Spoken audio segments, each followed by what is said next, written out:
Welcome to the new sound of online radio.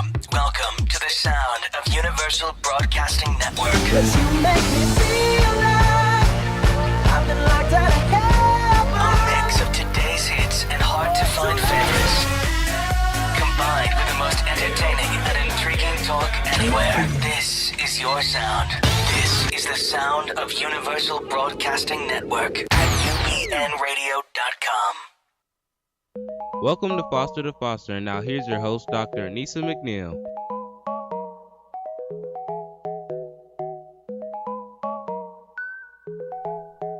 Good morning, and welcome to Foster to Foster radio show. I'm Dr. Anissa McNeil, and I'm so excited to talk about something that really hit my heart and soul as I was interviewing foster youth in the state of California. During a recent interview with some foster youth, I happened to have a young lady in front of me, and she has two kids. She's 19 years old, and she's still a foster child. And she said, Dr. McNeil, would you please talk about parenting as a foster youth? So, my dear beloved, this show is for you. Today, we're going to dive in, and we're going to talk about what it's like to parent as a foster child. What is it like when you find yourself as a young mother when you have not had the experience of having a dedicated mother in your life? Do you have an example? Do you know what it would be like to take care of a child?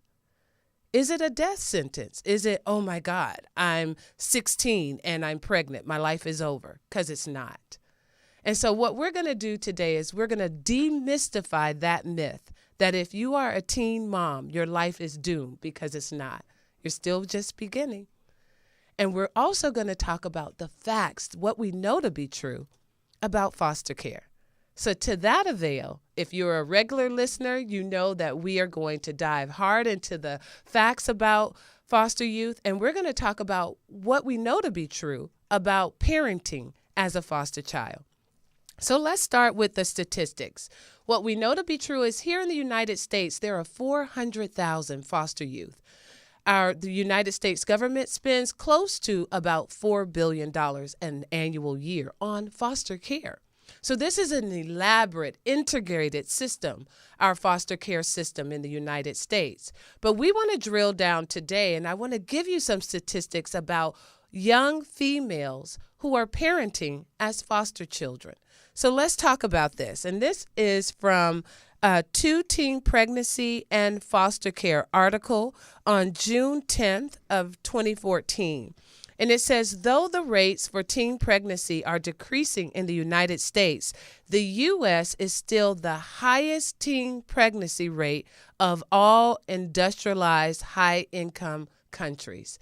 So here in the United States, even though we are a well-developed country, we still have the highest number of teen pregnancy in the world. So pay attention, listeners.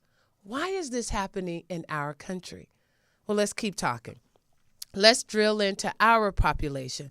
It says in the foster care system alone, 48% of girls become pregnant by the age of 19, with roughly a third of 17-year-old girls in the system who are currently pregnant. So can you imagine of 400,000 individuals, and the greatest percentage of people in foster care are females, are girls. And of that, 48% will become pregnant by the time they're 19. We need to talk about it. Let's keep going. It says that here we have a report from the National Campaign to Prevent Teen and Unplanned Pregnancy. And in 2008-2010, they completed research, and they were looking at boys and girls in the foster care system versus the general public. And so when they did a comparison, they were looking at ages between 15 and 17. And what their research showed is that 58% of boys in foster care reported having sex previously, when only 28% of boys in the general population reported having sex. So at the ages of 15 to 17, 58% of boys in foster care were already sexually active. compared to 28% of our general 15 to 17-year-old population. Likewise, 52% of girls in foster care reported already being sexually active, compared to 27% of our general population at that age. So why are foster youth almost 3 times as sexually active as any other 15 to 17-year-old in our country? So another study, the National Campaign to Prevent an Unplanned Pregnancy, they researched why. They teamed together with this organization called UCAN. And that what they did in Chicago is that they interviewed foster youth, and they were looking for themes. Tell us why. Why are so many foster youth becoming pregnant at such a young age? And what their research found is that foster youth have relatively the same perceptions about sex and sexuality as the general public. However, there were few themes regarding sexual and sexuality when they were interviewed. So what this is saying in a gist is that when they interviewed foster youth, they feel the same way about sex and sexuality as everybody else. So why are they getting pregnant at almost 3 times the rate? Let's keep reading. It says that when they interviewed foster youth, they said that young parents or pregnant teens opened up to the researchers about the benefits of having a baby at a young age. Most recall the lack of support and love from their biological families and parents, and see pregnancy as an opportunity to be a better parent than what they had. By having a child, they could create a family that they never had. And babies were also viewed as a source of unconditional love and someone that would never abandon them. Other young parents and pregnant foster teens also noted that having a child was a motivational factor to improve the quality of their life because they had someone else to be accountable to. Later on in the show, I have 3 guests with me, and we're going to talk about all 4 of those. From my voice to your ears, I want you to know that the greatest thing that you can do as a young person is to get yourself together first. The greatest thing that you can do as a young person is to be able to take care of you first. And we're going to talk about that a little bit. And we're going to talk about some of the myths, some of that desire. Because I can tell you as a foster child that having no one to fall back on, not having a plan B or C, when you have a child, it is a grave responsibility. And so we're going to talk about that a little bit. Now, this is the statistic that caused me to really want to have my guest on today, because I want to stop this vicious cycle. The Chicago research also found that children of teen foster youth parents, so if you're parenting as a foster youth, you are highly likely to suffer from abuse, maltreatment, and remain in the welfare system. Just as their teen parents have, so many of our teen foster youth also find themselves giving their children to foster care. This is a vicious cycle that we must stop. And so we're going to talk about that a little bit today. We're going to talk about the why, and we're going to also talk about some resources. But let's drill down a little bit farther into our statistics. So we know that foster youth are getting pregnant at about 3 times the rate. We also talked about the amount of money that's being spent on foster care. So I took some time and I researched, are there any laws in the United States specifically for foster youth and sexuality, sexual education, and pregnancy? And there are a few. So let's talk about them. And these all fall under foster independence. So we have the John H. Chafee Foster Care Independence Program. That was enacted in 1999. And it provided so that it encourages states to provide a range of social services such as vocational training, job placement, and financial management skills to youth aging out of the foster care system up to age 21. So then in our legislation, we married the Chafee Act to Foster Connections to Success and Increasing Adoption Act in 2008. And together, they support allowing states to use federal funds to provide foster care, adoption, and guardianship assistance to eligible foster youth to up to age 21. So these are the two acts that allowed every state to use federal funds to allow foster children to remain in foster care to 21.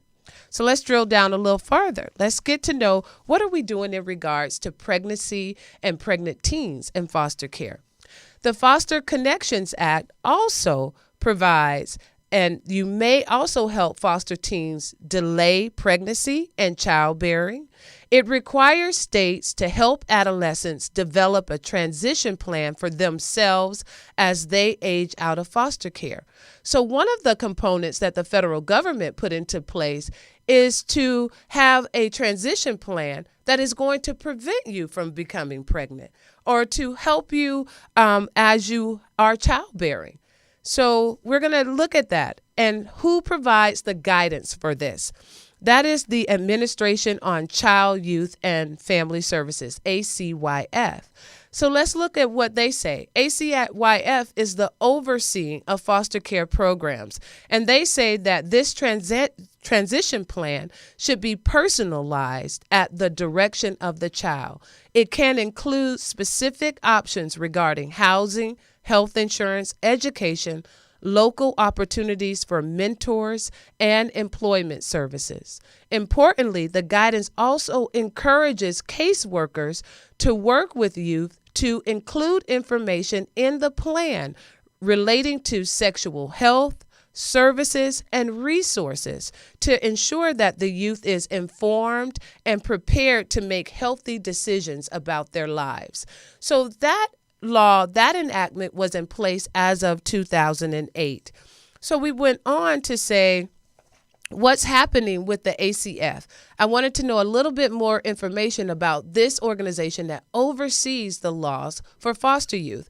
And here it writes, the ACF guidance stipulates that this plan must include an outline of a schedule for initial and follow-up health screenings.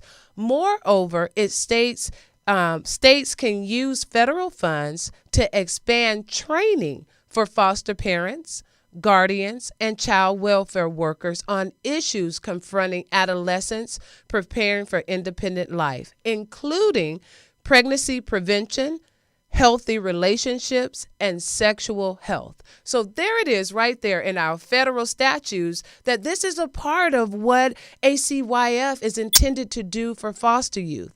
So you have to ask yourself, then why are they getting pregnant at almost 3 times the rate? If our federal government has put the law in place and they put money behind it, why is this happening? We're going to talk about it a little bit more. So let's look at what's dedicated to preventing teen pregnancy. What legislative initiative was dedicated to that?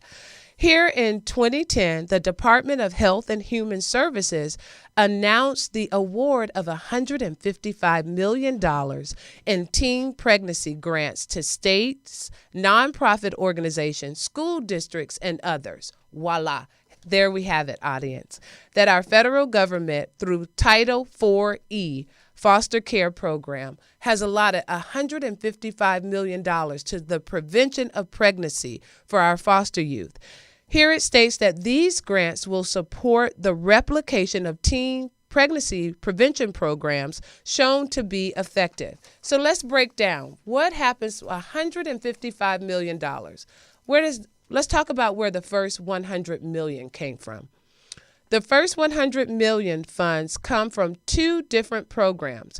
$100 million comes from a teen pregnancy prevention program appropriated by the Consolidated Appropriations Act of 2010, which replaces the community-based grants for abstinence. So that what we did in our federal government is said we're going to move away from abstinence only and give $100 million to support pregnancy teen programs, prevention programs. It is administered by the Office of Adolescent Health within the Office of the Assistant Secretary for Health. So that's where $100 million came from. So where's the other $55 million? $55 million comes from the Personal Responsibility Education Program, also known as PrEP. PrEP is funded under the Affordable Care Act administered by ACYF. The PrEP program holds great promise for better understanding the pregnancy prevention approaches that work with youth in foster care. So all of those things that we hear foster youth say, this is the benefit of having a baby at an early age. This $55 million is intended to look at that. What is specifically happening with foster youth, that why they see this as a benefit? It states that states must use these funds for programs that reach youth most at risk for pregnancy, which would be our foster youth, including those who are homeless, out of school, or in foster care. So that tells you our federal government has not only money put aside for foster care, but they specifically have money put aside for the prevention of pregnancy of foster youth. So let's go down a little bit more, and this is the last law that we're going to talk about. In 2010, the National Campaign to Prevent Teen and Unplanned Pregnancy, along with the American Public Health Services Association and the National Association of Public Child Welfare Administrated, two organizations that together represent state health, human services, and child welfare. They came together and they interviewed former foster youth, foster parents, and foster care professionals. Let's see what they found. They found that foster youth need access to sexual education, training for caseworkers and foster parents, access to sexual health and reproductive health services, and increasing the understanding of the root causes of early childbearing among youth in foster care. As I read this wonderful study that was done, it's a duplication. Our federal government already said you should have sexual education. That's a part of the PrEP plan, and that's a part of the $155 million. So if we already have this on the books, and when we interview foster youth in 2010, they're still saying we need sex education, we need access to this information. One question that we must ask ourselves, America, how are we checking on the accountability of the funding that we're using for foster care? How are we checking that the young people are actually getting the services that we allot so much money for? How could they still get pregnant at almost three times the rate of their peers, when we've already appropriated money, federal dollars, so that wouldn't happen? This show is not dedicated only to those statistics and those programs that we talked about. This show is dedicated also to help foster youth. So if you can hear the sound of my voice and you are a foster youth and you're thinking to yourself, Dr. McNeil, I heard what you said, but I want someone to love. Dr. McNeil, I heard what you said, but I think I can do it better than what my mom did. If I had a baby, Dr. McNeil, I could do better in life because I'll have to do better for me and my baby. I want you to stick around. Tune in, because I have 3 guests that are going to tell you the wonderful services that are out there. And we're going to help you demystify some of those myths in foster care about being a young parent. My name is Dr. Anissa McNeil. I do the work, and I tell the stories of foster youth. We'll be right back after this short commercial break. The Unstoppable Awards is a nonprofit organization that provides scholarships to foster youth. If you are a foster youth graduating from high school and live in Los Angeles, Orange, Riverside, or San Bernardino County, we'd like to offer a scholarship to you if you have a 2.3 to 3.2 GPA, you've overcome some significant challenges, and you've been accepted to a college, university, or trade school. Please visit our website at www.unstoppableawards.org or call our office at 213-634-0044. We'd like to help you. We'd like to make you unstoppable.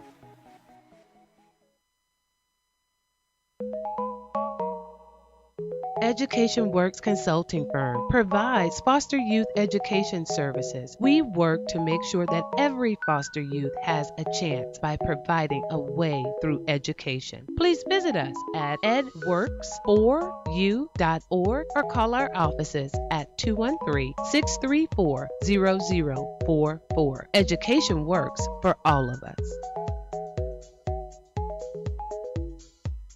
Thank you to all of the sponsors of the 2017 Unstoppable Awards: the Adams Foundation, BJ's Brewery and Restaurant, Credit Union of Southern California, Wells Fargo Community Grant Service. We want to say a heartfelt thank you for helping us send the most deserving foster youth to a college, university, or trade school. The Unstoppable Awards would not be done without you. Thank you for your continuous support of the 2017 Unstoppable Awards. Thank you for helping us make foster youth unstoppable.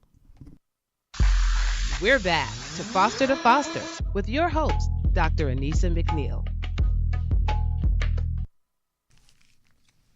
Welcome back to Foster to Foster radio show. I am so pleased to have three young ladies in the studio with me today. Today I have Sharon Carhena from Public Counsel. Welcome, Sharon.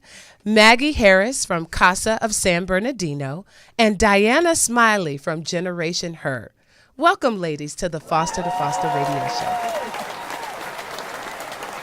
Wonderful. I want to have a bit of time. I'm going to ask each of you to tell us a little bit about your organization and how you support foster youth who become teen parents. Okay? We're going to start with you, Sharon. Good morning and welcome. Good morning. So Public Counsel is a nonprofit law firm located in Los Angeles, and we have a specific unit dedicated to serving youth who are in the foster or probation systems. So we, within that unit, have another special practice area specifically for pregnant and parenting youth. We help them on a variety of legal issues. So one of the ones that comes up a lot is parents' rights and who to put on the birth certificate. If you put the dad on the birth certificate, what are his rights? How does that affect your rights? Housing issues, how to get into housing. Can you be discriminated against because you're a mom, because you may have 2 kids, 3 kids? Access to education. Can you be pushed out of class or put in special schools because you're pregnant and parenting? All kinds of legal barriers that come up for youth in general who are pregnant and parenting, and then foster youth specifically because they don't have that parent or guardian in their corner to fight for them. Absolutely. Welcome, Sharon. I'm so pleased to have you on the show. Good morning, Maggie. Good morning, Dr. McNeil. Maggie's here from Casa of San Bernardino. Can you tell us a little bit, Maggie, about how Casa of San Bernardino specifically helps parenting foster youth? Absolutely. Well, our organization in general, we recruit and train people to mentor and advocate for children in the system. And so one of the ways that our mentors help children who are pregnant is to really get them connected to the resources that they need. Oftentimes they're walking in the dark. They don't know where to turn. They're scared. They kind of feel like, society shuns them. And so what the advocate does is they partner with them. They treat them as an individual. They recognize them for the challenges that they're experiencing. They listen to them. They get them connected to therapeutic services if Wonderful. They need a professional to talk to, services for prenatal care, things like that. And also working collaboratively with the foster parents who sometimes, they're like, okay, now what do we do? And so it's just a great support system for these young ladies who otherwise feel very lost. So Maggie, I want to, before I get to Diana, who's also here, I want to ask you a question. What typically happens to a foster youth who is pregnant and let's say I reside in a group home? Talk to us a little bit about that. Well, like I said, there's that stigma. The youth are kind of watching around them and seeing, like, I'm the only pregnant one here. And in a group home, typically there's at least 6 young ladies. And so how do I get involved in the activities that the other girls are getting involved in? Now I'm different. Now I'm pregnant. Sometimes what we have heard is some of these girls like, oh, you're pregnant? I want to get pregnant too. So there kind of becomes this kind of like this clique that occurs. And bottom line is these young ladies, like I said, they're walking in the dark. They just want a purpose. They just want a purpose. Okay. Do they have to leave their group home? They don't have to leave their group home if they're doing okay. But what I do know about child welfare is that now foster parents are being specifically trained to have a pregnant youth in their home. And so it allows additional services for that young person that otherwise they may not get. Okay. So foster parents are being trained. Yes, Are they are. group homes being trained? Yeah, they're supposed to be. They're supposed to be. Okay. Yeah. So Okay. there's some catch up to be done. Okay. Okay, we're going to dive into it, but I just couldn't let that pass without, because I know as our foster youth are listening to the radio show, these are some of the pertinent questions that they have. If I am pregnant, do I have to leave my group home? Do I have to leave my foster home? So if you can hear Maggie say that your foster parents are being trained of how to care for you, and if you're doing well at your group home, then you can also contact your social worker. Make sure your social worker knows, but then take a deep breath. You're there, and then let us work with you with that, okay? So take a deep breath. It doesn't mean that you have to leave tomorrow, That's right. okay? All right. Thank you, Maggie. Yeah, you're welcome. All right. And also we have Miss Diana Smiley from Generation Her. Welcome to the show, Diana. Thank you for having me. Thank you so much. Can you tell us, Diana, a little bit about your organization, Generation Her? Yes. So Generation Her, we serve moms and like pregnant or parenting ages 13 to 23 years old. And that is whether they're in the system or just a young woman who gets pregnant. And what we do is we do a life skills program. So each time they come to our class, it's either weekly or biweekly in their community.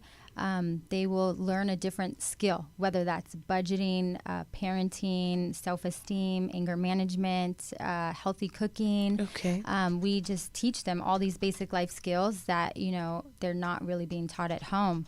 And that are so vital for a parent, because now they're not only a teen, but they're also a parent, So those are just basic skills that any parent or, young person needs to know if they're going to raise a human being. And we also provide mentors and then support groups at each class. We have support groups, and then and then once a month we bring free baby clothes, baby items, diapers, wipes, car seats, strollers, you name it, we are able to give it to them. So we're just able to support them in all those ways. Yeah. Wonderful, wonderful. So I have just a few questions in regards to a foster youth that may find themselves as a young parent. When they become pregnant, what services are in place for them? Do they, we talked about placement a little bit. Will they be placed in another facility? Do either, that's an open question, do either of you? So they may be. Not because they're pregnant, but if they plan to keep the baby with them, Okay. the group home or the foster home may not be licensed to have a baby who's a non-detained dependent. So they may have to move to a pregnant and parenting group home or to a foster home that can have them there with their baby. Okay. All right. So that is something, if you are a foster youth, you want to talk to your social worker about immediately. You can simply say to your social worker, I want to keep my baby. I need to start looking for facilities that are licensed to have parenting pregnant teens. So what you want to say to your social worker is, I need a facility for a parenting foster youth, so that I can keep my baby with me. Start early. We live here in Southern California, where housing is one of the major issues in our just society, period. So if you find yourself, if you're a foster youth and you're listening to everyone here, and you're having a baby and you want your baby to be with you, there's no shame in being pregnant. Call your social worker right away and say, this is what I want to do, and can you help me find a place? Okay? That's step number one. Okay, so now let's talk about the care of the young person. As this person is now pregnant, who helps that person follow up on visits to the doctor? Who is that? Well, we do have, like I said, the foster parents or the group home leaders that are responsible for ensuring that that young lady gets to the appointments that they need. And one of the things that our program provides, like I said, is that mentor who can also do that, can assist them by taking them to the doctor's appointments, kind of helping them to remember to follow up on certain things that they need to with their doctor. So we want to ensure, obviously, that they don't slip between the cracks because of the importance of the prenatal care that that young person needs. Okay. So now this is an economic and maybe a legal question. Now I am a foster youth. I'm about to deliver this baby. Where does a car seat, a crib, diapers, formula if I'm not breastfeeding, all of the clothes. If you've ever had a baby, you know that little kids go through maybe 6 or 7 outfits in a day after they burp and all of that. So where does all of those items come from? Yeah. You want to go? Oh, so if you're in Los Angeles, there are a lot of resources. My organization and DCFS have a partnership with an organization called Baby to Baby that connects youth with free, somewhat high-end car seats, strollers, clothes, diapers, all kinds of stuff. Your social worker can also request stop funds to pay for immediate needs. And once the baby is born, your foster mother, if you're in a foster home, your group home, or if you're in a SILP, you yourself will get an extra $900 a month to cover those costs, cover those necessities that you need to get for your baby. Okay, so that's important for you to know. If you're a foster child and you're thinking to yourself, okay, I'm going to have this baby, that DCFS will provide, if you are under the age of 18, DCFS is providing an extra $900 a month to your foster parent or to your group home specifically for your baby. So here is that part where you need to advocate for yourself. Here's that part where you need to say, I know that there's X amount of dollars for my baby. This is what my baby needs. And then you track what that costs so that you begin to manage the care of your baby.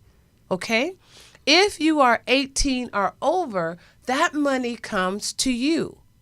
Now, here is where you've got to, as you know, my grandmother would say, you have to put on your big girl panties, okay? You're going to have to begin to budget. So here is this $900. How much formula do you need? Or are you going to breastfeed? What is the condition of your bottles? Are they in good condition? What's the condition of the nipples of the bottles, the tops of the bottles? Are they in good condition? Is your baby at a point where your baby's going to go from milk to maybe a little bit of food? So, and what food is that? Make sure you listen to the pediatrician. So how do I budget for that? How many diapers will I need? How many wipes do I need? Also, your baby bag. Is your baby bag in good condition? Do you need another baby bag? Do you have the right car seat? Do you have a stroller that works on the metro or the subway or BART? Do you have a stroller or the adequate sleepwear for your child? Does your child sleep in a crib? How many sheets do you have for the crib? Remember that a baby's not like an adult. So you're going to have to wash those sheets more frequently than you wash your own sheets. And babies need a special detergent.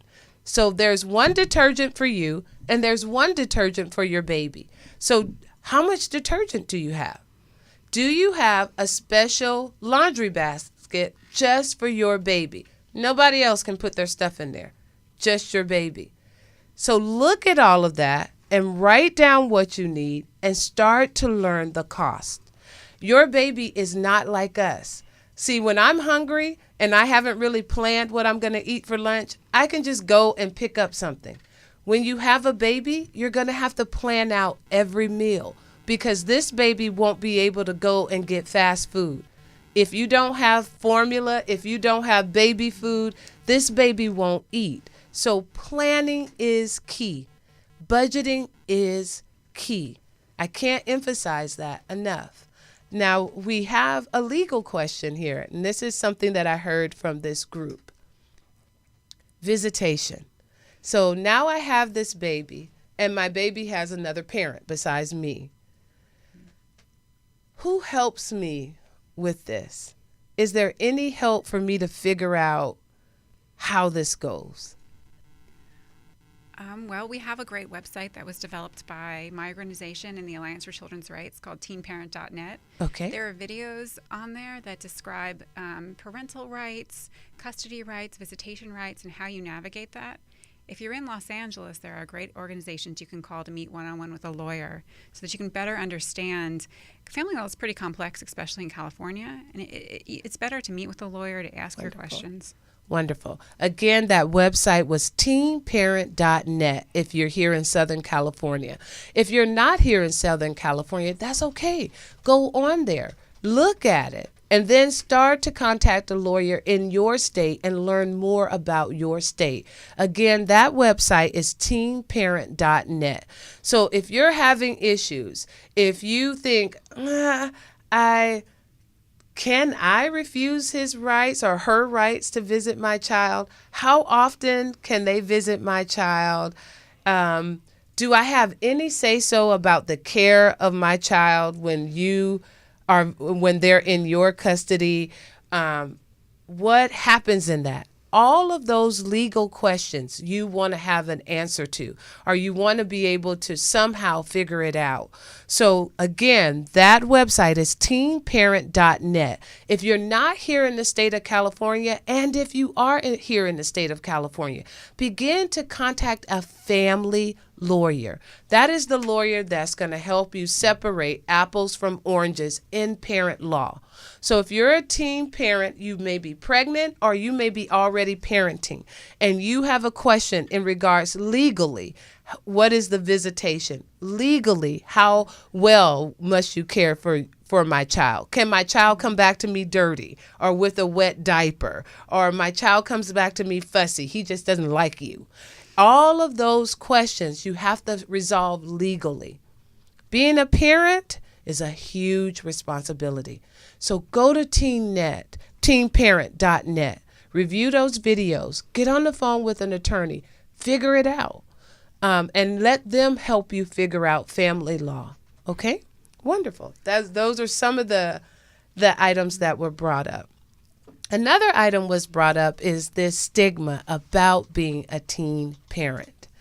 That, wow, I'm 16, I'm 17, I'm 18, and I'm pregnant. Somehow that makes me the fast girl, the nasty girl, the girl who has low self-esteem or low morality. Let's talk a little bit about this stigma, because I believe that this stigma is why a lot of teens don't get the help that they need. They'd rather buckle up and say, I'm going to do this on my own. So let's talk about that a little bit and your experience in helping the teens get over this stigma that now I'm a teen parent. Anybody can chime in. Sure. We've noticed that a lot of the youth with that stigma that, they really struggle with their self-esteem, because now it's not only them, it's a young person that they're not going to have a baby with. Aside from, all of the people that are snickering behind their back about them being the loosey-goosey, for example. One of the things that we noticed is that also just the loss that these kids are experiencing, because now, in a way, I'm going to be a parent, but at the same time, I'm still a child.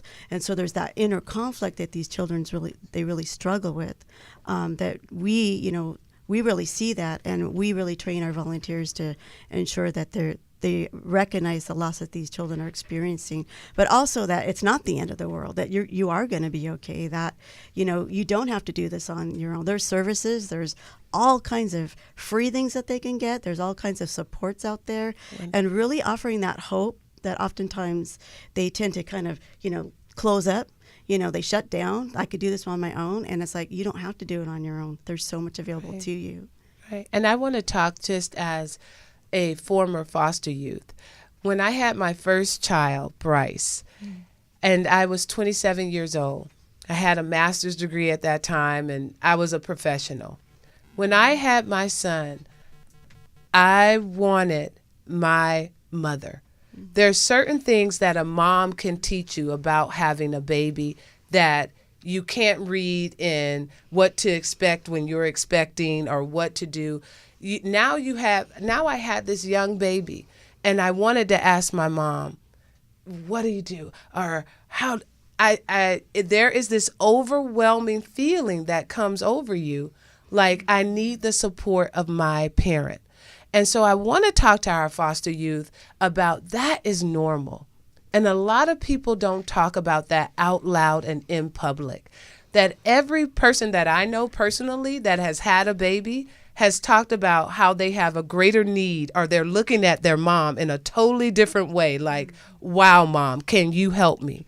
And when you're a foster child, you don't have that person to say, wow, mom, can you help me? And I want to speak out loud to say that is a normal feeling.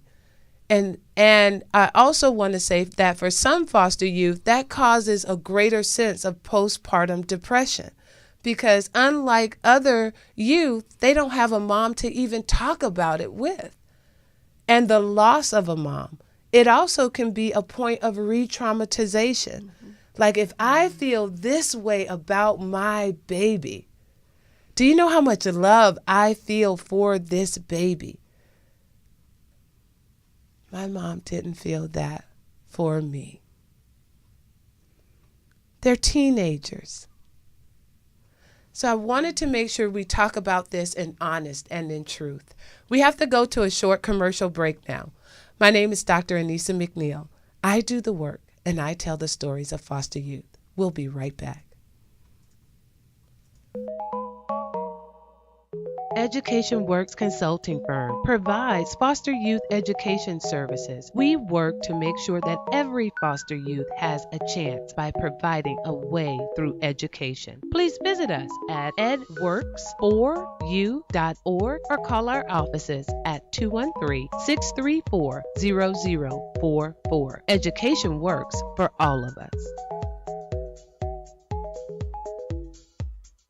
The Unstoppable Awards is a nonprofit organization that provides scholarships to foster youth.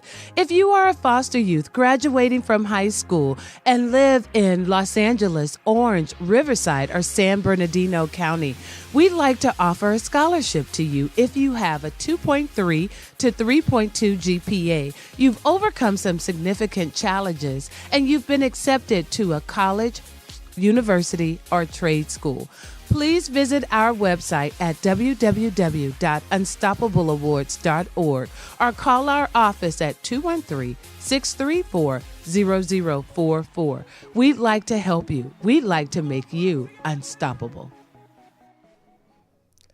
Thank you to the sponsors of the 2017 Unstoppable Awards, to the Adams Fund, BJ's Brewery, Wells Fargo Community Grant, the Credit Union of Southern California. We want to say a heartfelt thank you for helping us to make our 2017 Unstoppable awardees unstoppable. Your continuous support helps us make the deserving foster youth go off to college and indeed make them unstoppable. We're back to Foster with your host, Dr. Anissa McNeil. Welcome back to Foster Radio Show. We left off with talking about the experience of being a teen parent parenting as a foster youth. We hit on some of the legal issues that they face in regards to family law. Who can visit? How do I visit? Do I put the name on the birth certificate? Talk to us a little bit about that. That seems to be a prevalent question with young people about who to put on the birth certificate. Who should they talk to about that? Well, they can go to teenparent.net. There's a video about that on that website. But they should also, if they can, talk to a family law lawyer before their birth so they have a plan. They know the implications of putting someone on the birth certificate. And if they don't, they have a plan for when they're giving birth what to do. Wonderful. So if you could hear, if you talk to your social worker, ask your social worker, I would like to talk to a family attorney. I would like to sit down and talk to someone about this. If your social worker doesn't know who to refer you to, call your lawyer at Children's Court and ask your lawyer, I would like to talk to a family law attorney about my child before I give birth. And ask your attorney to refer you to someone. He or she may know who to refer you to, and be sure to go to the website. Be sure to go to teenparenting.net so that you can get information about that. And if you can hear Sharon on the radio show today, she's saying, please go to that attorney before you give birth. Okay? Wonderful. So I know that that's a question that I hear a lot about the birth certificate. And then I want to ask you all, what other pressing information would you like to share with teens who are parenting? I think for me, one of the biggest things that I always just really encourage all of our moms that are in the system would be that, you know, they made sort of a adult decision. And so it's really scary what they're about to go through, but they really need to be an advocate for themselves and for their baby. You know, like you're saying, like they can't just sit back anymore and let it all happen. They actually have to go, you know, check out your website, go find a lawyer. They're going to have to do these steps so that they have all the resources that they need. And like you said, put on their big girl panties, you know, like that really is the best way to say it. You know, they have to be an advocate or they're just going to get lost in the system and go, you know, deeper down. So they really just need to be really brave and just do what they need to do for themselves and for their baby. Yeah. And I just want to piggyback on what you're saying, Diana, that you're not alone. I mean, that's what one of these say, that you are actually having a child in a time in our society where there's so much support. And like these ladies sitting around us today, and everything that Dr. McNeil is doing, there's so much support for you. So don't allow your fear to stop you from reaching out. There's all kinds of, there's mentoring programs, there's free stuff. No matter what county you live in, you can reach out and there's going to be somebody there for you. And once you start doing that, I think that you're going to be empowered to be able to kind of take that advocacy into your own hands and know that you can be a successful mom. You know, you're a beautiful person, you're a wonderful person, and your baby's beautiful, and your baby deserves the best, and so do you. And so don't be afraid to reach out. And so that's kind of that's my thing, and I just believe in that hope and giving the Exactly. hope. Exactly. And just to be really honest about it, it's work. Having my two sons is the hardest job that I ever do. Not only do I have to advocate for them in school, all of their outside school activities, monitor their bedrooms. Being a mom is just work. So I want to say to the young person, this is where the Achilles heels is. You're 15, you're 17, and everybody wants to turn up. But I would say, what's the lady on the soul food? Turn down or turn up for what? Because now you have a little baby and your opportunity to go out and turn up with everybody else is going to be limited. I'm just going to be honest with you. It's going to be limited. One of the sacrifices of being a teen mom is you are sacrificing a little bit of being a teenager. So when everybody else is turning up and everybody else is doing this, Your focus is going to be on your baby. I'm not trying to be down Donna, but I'm trying to tell you the truth. If you want to take good care of your baby, I want you to know from my lips to your ears, it's going to be a sacrifice and it's going to be work. You're going to look over and you're going to see Sharon and Maggie and Diana, and they're going to be all dressed up going to the party. And you're going to be ready to sing the Itsy Bitsy Spider and read Curious George and teach your baby how to sing and how to read. But in time, it will all pay off. One day your baby will be in school and they'll be able to read and write, and how proud you will feel that when they were all going out to party, you made it happen. You made your baby be able to read and write, and your baby's strong and healthy. But I want to tell you the truth, because I hear it and I see it when I'm in children's court. But I'm a teenager. I know somebody's going to watch this kid because I want to go out with all of them. I want to tell you the truth. This is work. Advocating for a child is work. Being a mother is probably the hardest job you will ever do. But now let's talk about the rewards. When I look at my sons and just to hear my sons call me mom, to know that they have me, that they can call on me. They're not in the system. They have everything that they need. Oh, Mom, I'm hungry. I love it. I'm like, yes, go to the refrigerator. Get what you need. Because they don't have my experience. So I want to tell you honestly that this is the sacrifice that's worth it. It's the work that is worth it. We have a caller. Caller, welcome to Foster to Foster radio show. This is Dr. McNeil. Please tell us your name. Hi, this is Melody Fredericks. Hi, Nellie. I'm a CASA volunteer. Melody? Yes. Hi, Melody. Welcome to Foster radio show. You have a question for us today? I have an experience with a youth who is a new mom. She's in the foster system, and her baby is now also in the system. What advice can you give to her of what the next couple years are going to look like, and how she can be a mom to her baby while she's in the system? Right. This is the tragedy. This is the vicious cycle that we spoke of earlier. And thank you so much for calling in, Melody. Ladies, this is the tough part. When our young foster parents now have that baby that we just talked about that's now in foster care, what advice could we give to her? How will she be able to parent when this child is in the foster care system? Anyone can chime in. Okay.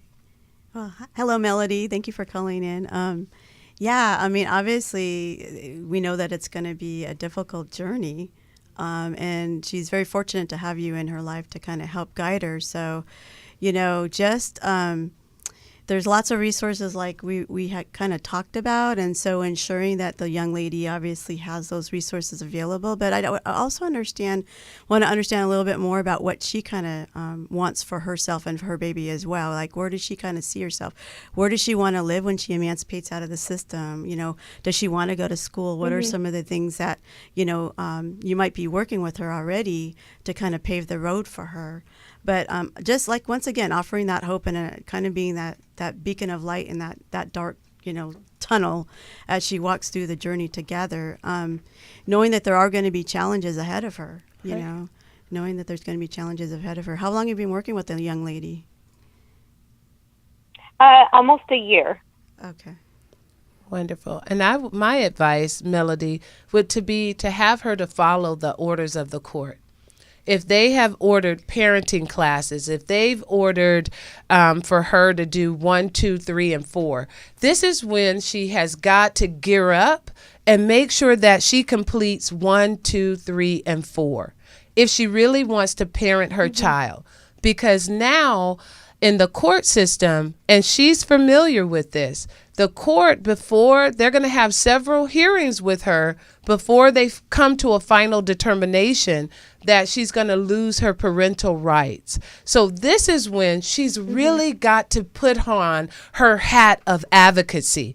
If she wants to be a mother or be a parent to her child, she's really going to have to understand those court orders and follow those court orders to the letter of the law.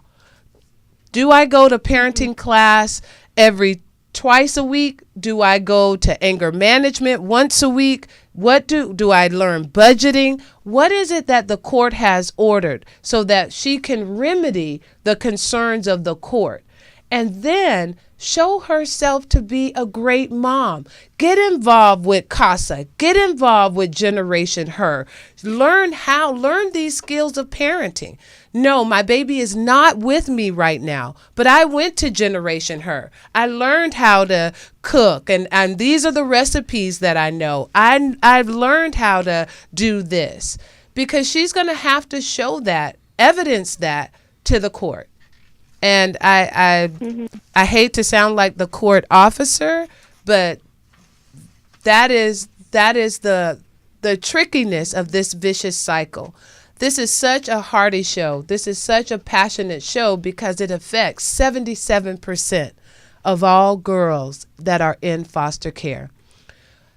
Our time has come to an end here on Foster to Foster Radio Show, and clearly you could see that I could talk about this topic more and more. If you are a foster child and you can hear the sound of my voice, if you find yourself pregnant, there's no shame in that. Number 1, contact your social worker. Number 2, contact your attorney. Say, hi, I'd like to talk to a family law attorney. I'm having a baby. And right now you may feel like, oh, Dr. McNeil, I don't need a family law attorney. I'm so in love right now. He loves me. I love him. That's my bae. That's my bae. He is your bae. She is your bae. Still call an attorney. Know what it is that you can do. If you are having a baby and you don't know all about a baby, contact public counsel. Go to teenpregnant.net. Contact Generation Her. Hi, I'm having a baby. I've never had a baby before. I'm a foster youth. Help me be the best parent that I can be. There's no shame in being a teen parent. The shame is when you don't get the help that's there for you. Always, you can call our office, 213-634-0044, and we would be ecstatic to refer you to one of the agencies here so that they can help you get the help and the services that you need. This show is dedicated to helping every foster youth in the world. What we want you to do is to be better. That is my heart's desire. Thank you so much for tuning in today. My name is Dr. Anissa McNeil. I do the work, and I tell the stories of foster youth. Be sure to tune in 2 weeks, Saturday at 10 a.m. Thank you so much for joining us.